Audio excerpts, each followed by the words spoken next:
Yo, what's up mga Drawing TV? Nandito nga pala tayo sa may Burger King EDSA Caloocan branch para tikman yung Chicken King Burger na sobrang sarap at sobrang laki ng manok daw. Kaya ano pang inaantay nyo? Tara, let's go! Bali, ito nga pala yung Chicken King Burger na in-order natin. Meron siyang kamatis at lettuce at malaki talaga yung manok.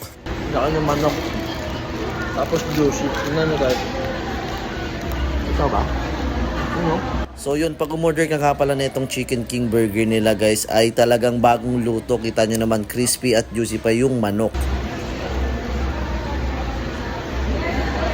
Ano masasabi ko lang sa chicken burger na to ng Burger King, grabe, sobrang sarap. Talagang pag sinerve nila sa'yo, bagong luto. Sobrang juicy, sobrang crispy, hindi maalat, saktong-sakto lang yung lasa. Tapos balanse pa yung lasa ng mayonnaise nila at yung mga gulay kagaya nung lettuce at tong tomato. At itong french fries naman nila guys, grabe, ang tataba, hindi rin siya maalat. At higit sa lahat, bagong luto, hindi pangat at hindi lasang lumang mantika. Kaya kung naghahanap ka ng midnight snacks or naghahanap ka ng merienda, try mo na rito sa my Burger King. Yun lang. Thank you for watching.